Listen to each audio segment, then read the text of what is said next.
कि जो राम को लाए हैं हम उनको लाएंगे। अब कुशवाहा समाज सांसद और विधायक बनाने के मूड में नहीं है, विरोधी हैं इसलिए विरोध कर रहे हैं, विरोधी हैं इसलिए विरोध करना उनका काम है, और दूसरा भ्रम फैलाना काम है। जिस समय संविधान बना उस समय संविधान में कहीं से भी पंथ निरपेक्ष और धर्म निरपेक्ष शब्द नहीं था। संविधान की मूल भावना को बदल दिया, और संविधान बदलने के बाद तो हम उससे करता है।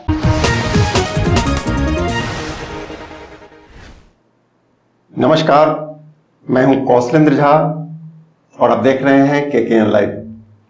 इनसे मिलिए। इस सेगमेंट में आज हमारे साथ हैं बिहार में भारतीय जनता पार्टी के उभरते हुए युवा नेता अजय कुमार। अजय जी, आपका इस चैनल पर बहुत बहुत स्वागत है। बहुत बहुत धन्यवाद।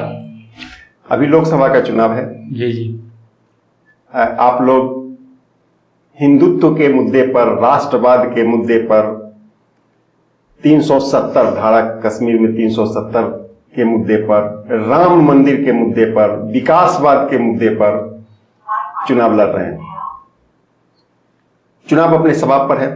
इन सब तमाम चीजों का क्या होगा, कैसे होगा, कितनी सफलताएं आपको मिलेंगी, ऐसी और भी बहुत सारी बातें हैं जिस पर हम लोग बातचीत करेंगे। लेकिन उससे पहले हम लोग एक रिपोर्ट देखते हैं। जय श्री राम। हिंदुत्व, चाहे हिंदू ही इस देश की मूल में विद्यमान है। इस देश की एकता, अखंडता, भाईचारा का प्रतीक है हिंदुत्व। हिंदुत्व से ही एकता, अखंडता और भाईचारा की धारा निकलती है।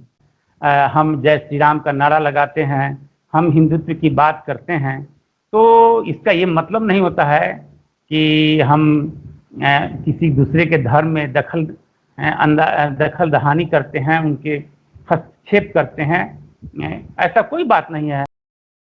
राम मंदिर बना है तो निश्चित तौर पर ये भारतीय जनता पार्टी का जो 3 मूलभूत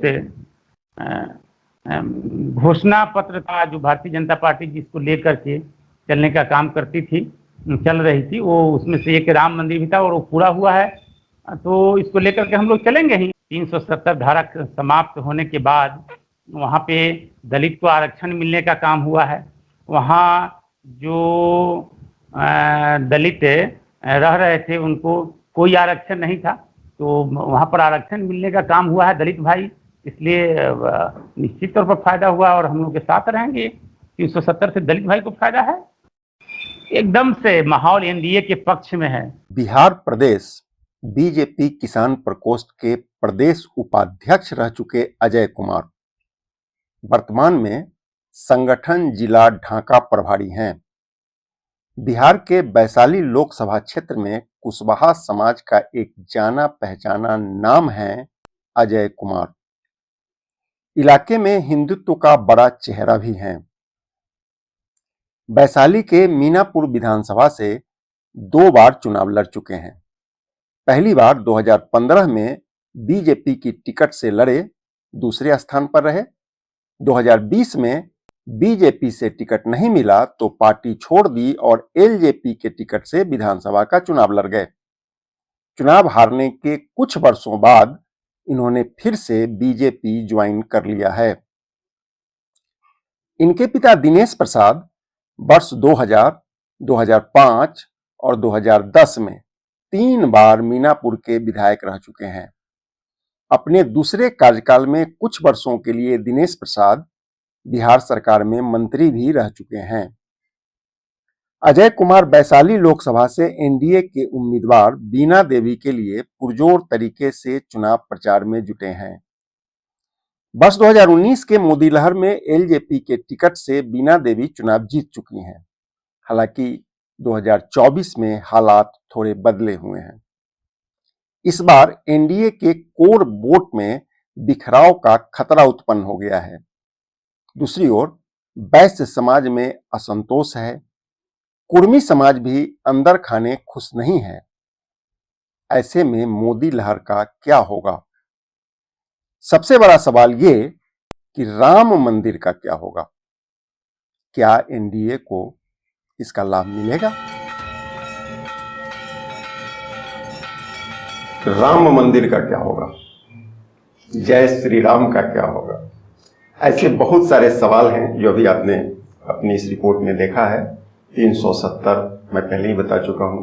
आप विकासवाद के नाम पर चुनाव लड़ रहे हैं, राष्ट्रवाद के नाम पर चुनाव लड़ रहे हैं, मोदी लहर के नाम पर चुनाव लड़ रहे हैं, ऐसे बहुत सारी चीजों को लेकर के आप चुनाव लड़ रहे हैं। इन सब तमाम चीजों पर हम लोग बात करेंगे, लेकिन शुरुआत करते हैं कि आपके पिताजी बिहार सरकार के पूर्व मंत्री भी रह चुके हैं, 3 बार मीनापुर के विधायक रहे, वर्तमान में राजनीति में सक्रिय नहीं है, कहा जाता है कि संन्यास ले चुके हैं।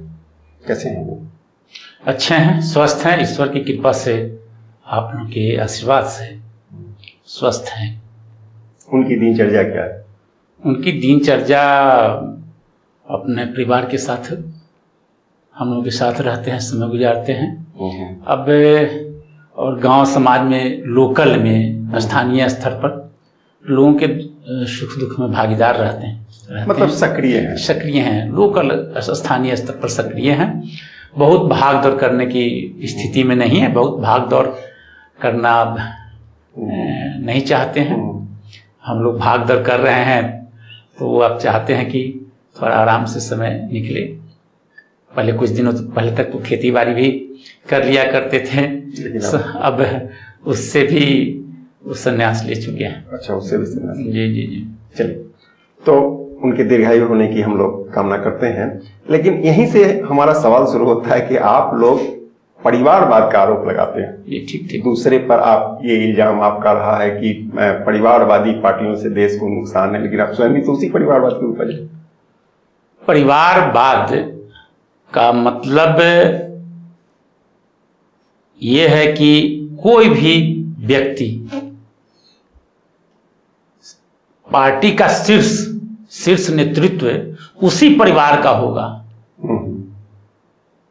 जो कोई भी सांसद विधायक के, हमारे पार्टी में भी लोग हैं सांसद विधायक के, जिनके पिताजी सांसद रहे हैं उनके पुत्र विधायक हैं, लेकिन बात वहां गड़बड़ हो जाती है जब किसी पार्टी का शीर्ष नेता, जो पार्टी के शीर्ष अध्यक्ष पद है, चाहे प्रधानमंत्री का पद है, तो वो उसी परिवार का होगा, दूसरे परिवार का नहीं होगा। शीर्ष नेतृत्व में परिवारवाद का आप आरोप लगाते हैं? जी, शीर्ष नेतृत्व में परिवारवाद का आरोप है। अच्छा, इस लोकसभा चुनाव में आपको क्या लगता है कि आपको राम मंदिर, मोदी लहर और 3 तलाक, इसका कितना लाभ मिलता हुआ दिखा?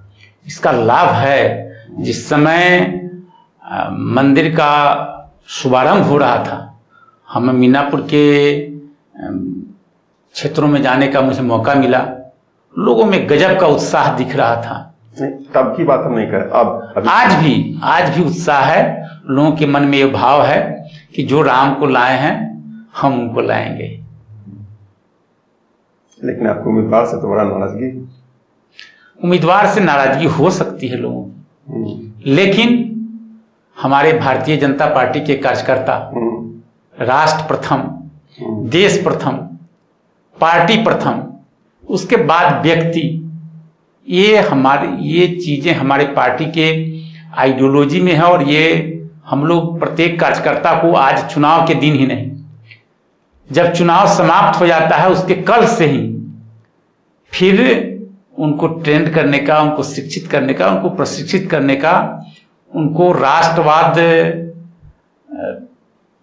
और देश हित प्रथम है ये बताने का, उनके जेहन में रखने का हम लोग हमेशा काम करते रहते हैं। और हमारे भारतीय जनता पार्टी के, मुझे पूरा विश्वास है कि भारतीय जनता पार्टी के कार्यकर्ता इस भाव से भी काम करते हैं।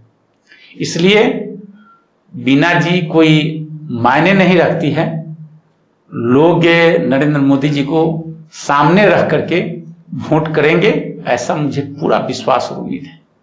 इस विश्वास में कहीं कोई कमी नहीं। वैशाली की तो हम लोग बात करेंगे, अब वैशाली में सक्रिय हैं, लेकिन पार्टी ने आपको शिवहर लोकसभा के लिए भी प्रभारी बना के आपको भेजा था। आप बहुत दिनों तक शिवहर में सक्रिय भी रहे, कई बार आप वहां गए, कई लोगों से आप मिले। क्या स्थिति लगता है शिवहर? शिवहर का भी चुनाव हम लोग जीत रहे हैं, निश्चित जीतेंगे, निश्चित जीतेंगे शिवहर का चुनाव। लेकिन कहा जा रहा है कि शिवहर और सीतामढ़ी पर वैश्य समाज आपसे बहुत नाराज है, ऐसी बातें आ रही है, वैश्य नेताओं का आया है, हमारे यहाँ भी कुछ नेता आए थे तो भी बता रहे थे, तो उसका असर शिवहर और सीतामढ़ी पर सर्वाधिक है। शिवहर हो सकता है, वहां से हमारे वैसे उम्मीदवार भी है आपके विरोध में है, लेकिन फिर भी हमारे माननीय प्रधानमंत्री जैसा आज हमको पता हुआ है 13 तारीख को मोतीपुर में आ रहे हैं, और जितना भी गिला शिकवा होगा हम समझते हैं कि सब 13 तारीख को ये गंडक नदी में गिला शिकवा बह जाएगा और भारतीय जनता पार्टी और एनडीए के कार्यकर्ता दुगने उत्साह के साथ लग करके। नहीं, वहां शिवहर में एक समस्या ये भी है कि वहां जो आपके उम्मीदवार हैं वो जदयू से हैं।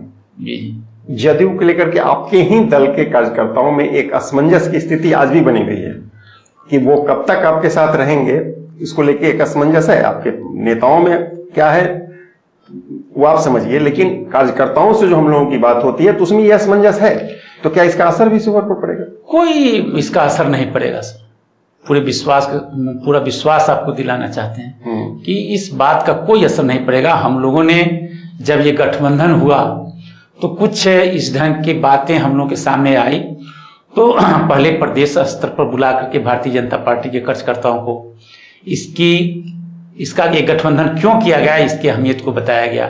फिर हम लोगों ने जिला स्तर पर इसकी बैठक की।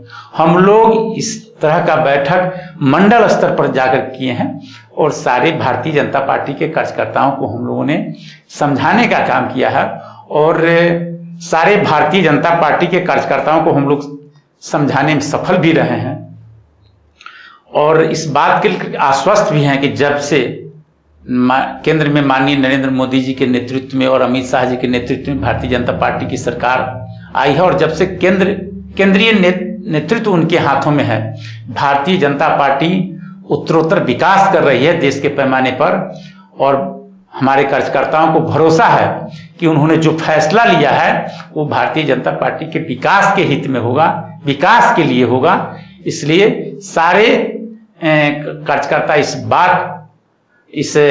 बात से प्रभावित हैं कि जहां सूचना हो जाती है भारतीय जनता पार्टी को, वहां से भारतीय जनता पार्टी का कार्यकर्ता उस पर सोचना बंद कर देता है और जो शीर्ष नेतृत्व का आदेश होता है उसको लागू करने के लिए हम आपकी बात मान भी लिए कि चलिए आपने कार्यकर्ताओं को ट्रेंड कर दिया, तो सवाल सिर्फ कार्यकर्ताओं का नहीं, सवाल आपके समर्थकों का है, आपके वोटरों का भी है।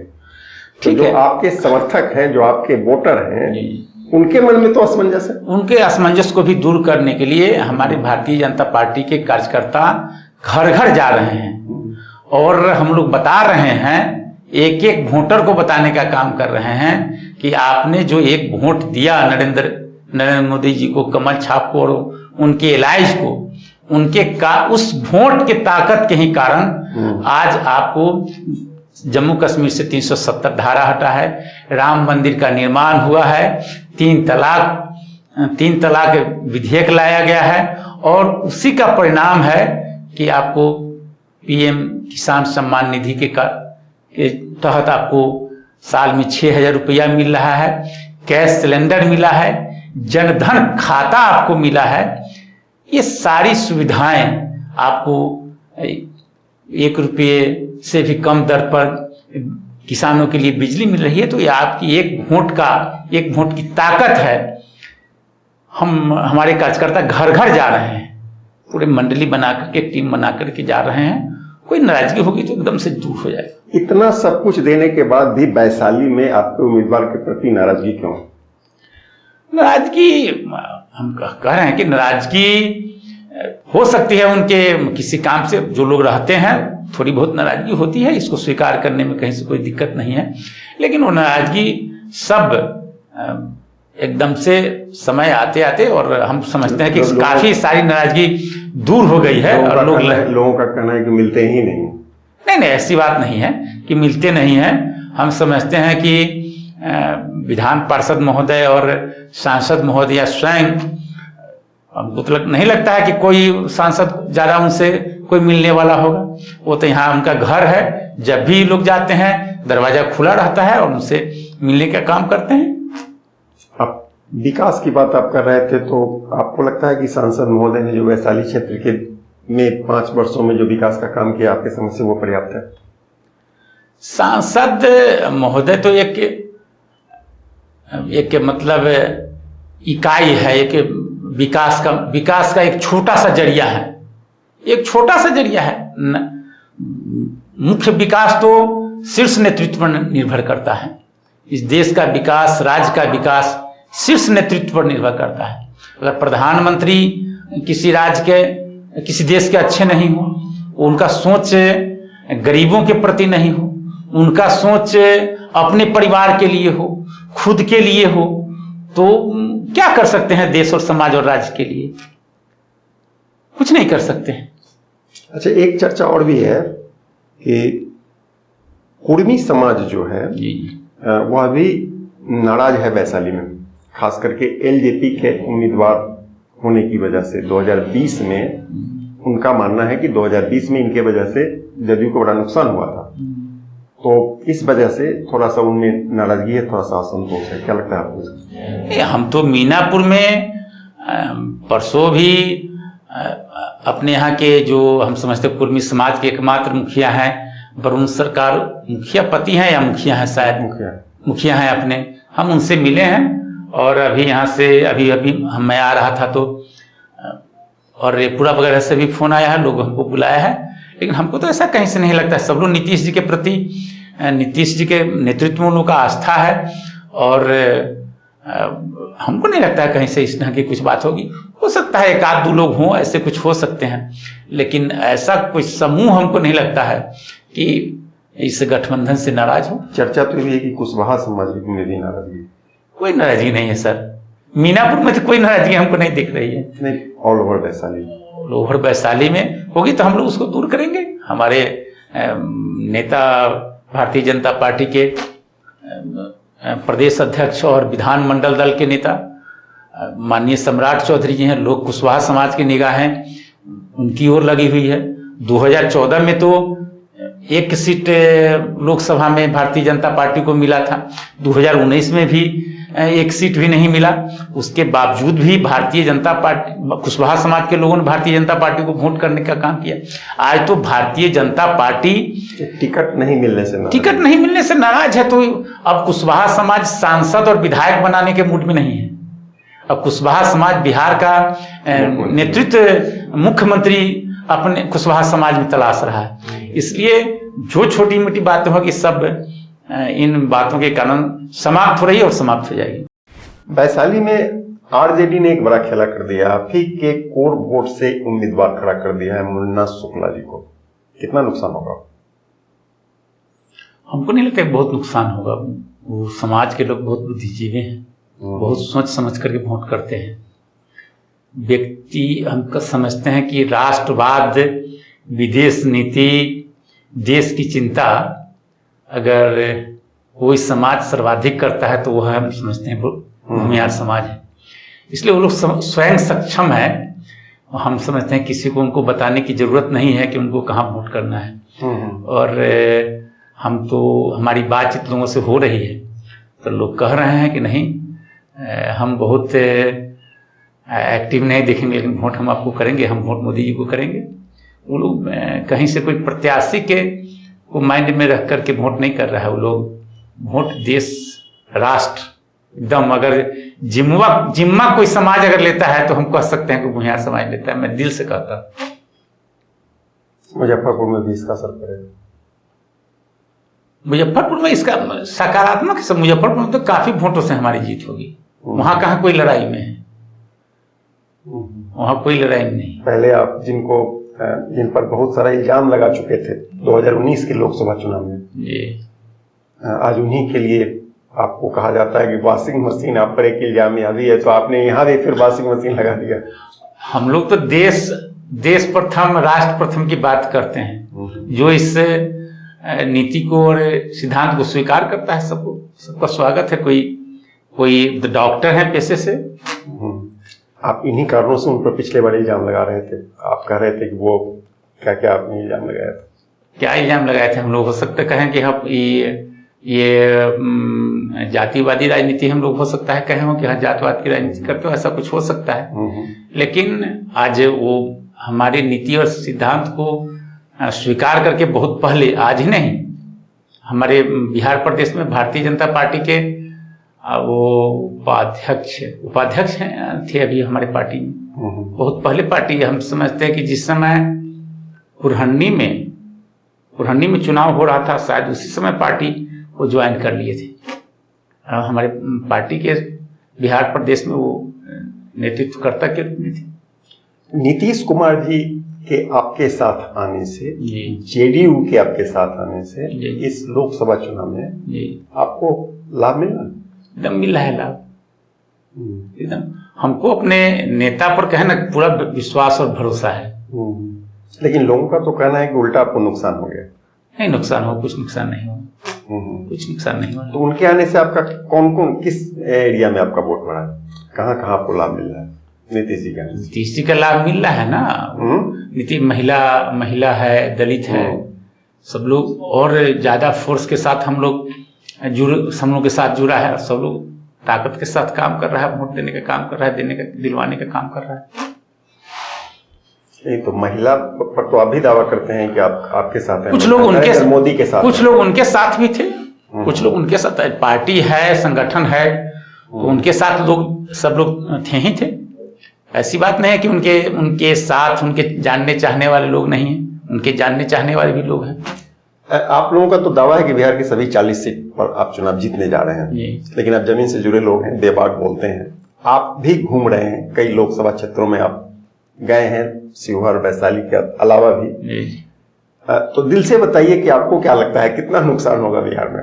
नहीं नुकसान होगा। कितना सीट नहीं नुकसान होगा। 40 में कितना? 40 में 40 सीट। नहीं, ये तो पार्टी लाइन की बात हो गई। आपको क्या लग रहा है कि 40 का 40 में ज्यादा नहीं लगता? इस बार तो हमारा किशनगंज में भी अच्छा स्थिति है। पिछले बार से अच्छा स्थिति है। अब तो राजद के लोग भी कह रहे थे कि किशनगंज में हमारा स्थिति ठीक नहीं है, लेकिन हमारी स्थिति किशनगंज में है, इसलिए हमको लगता है कि इस बार 40 में 40 जीतेंगे। और जब रिजल्ट आएगा तो जो विपक्षी लोग हैं, वो लोग जो अभी दावा कर रहे हैं, तो कल होकर के ईवीएम का रोना रोएंगे। आपके मित्र मीनापुर में आपके प्रतिद्वंदी विधायक जी आए थे, तो उनका कहना था कि आपने तो राष्ट्र को आर्थिक रूप से एकदम बर्बाद कर दिया। अच्छा। नेपाल के आर्थिक विकास से भी आप देश के आर्थिक विकास को पीछे लेकर के चले गए। उनके ज्ञान पर रोना आता है। उनको विधायक हैं, उनको सोच समझ के बोलना चाहिए, लेकिन हमको लगता है कि कहीं से ये बहुत ही मतलब घटिया, इसको सोच कह लीजिए, चाहे उनकी घटिया जानकारी नहीं, जानकारी का अभाव कह लीजिए। मैंने क्या जानकारी आप उनको देना चाहेंगे? वो देना चाहते हैं कि नेपाल का ग्रोथ रेट उनको पता करना चाहिए, भारत का ग्रोथ रेट पता करना चाहिए क्या है अभी। आप कुछ बताएंगे उनको? नेपाल का तो 3.3% अभी हमको लगता है कि ग्रोथ रेट है। भारत का ग्रोथ रेट 7% है, और दुनिया में सबसे तेज से बढ़ती हुई अर्थव्यवस्था है। 2004 से 2014 तक जब प्रधानमंत्री मनमोहन सिंह जी थे, देश हमारा दुनिया के पैमाने पर 12वें स्थान पर था। उनके 10 साल के शासन काल में 12वें स्थान से एक स्थान खिसक करके 11वें स्थान पाया।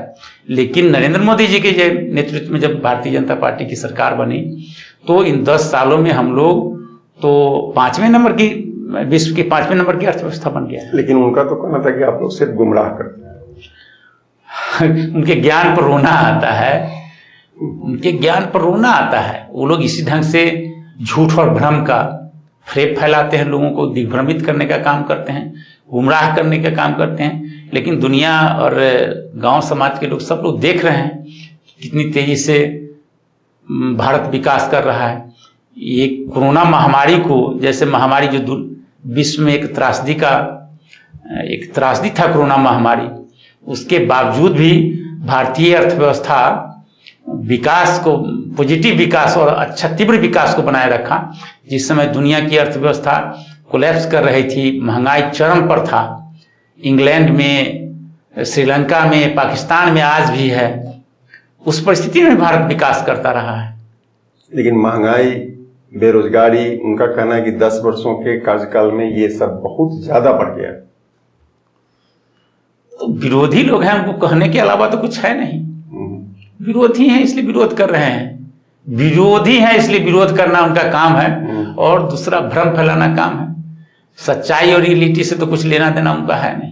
एक चीज और भी आप पर ये लोगों का इल्जाम है, आपके विरोधियों का इल्जाम है कि आपने किया ही क्या, 3 तलाक पर कानून बना दिया, अच्छा, हिंदू मुस्लिम कर दिया, हाँ, और राम मंदिर बना दिया। अच्छा। बस इसके अलावा तो आपने, इसके अलावा कुछ नहीं। इसके अलावा उनको पता होना चाहिए कि इस देश में 2014 से पहले कितना एम्स था, 2014 के बाद आज तक कितना एम्स बन गया, कितना IIM बन गया, कितने एयरपोर्ट बन गए, कितना वंदे मातरम ट्रेन चल रहा है, कितने किलोमीटर हाईवे थे उस समय, आज कितने हैं।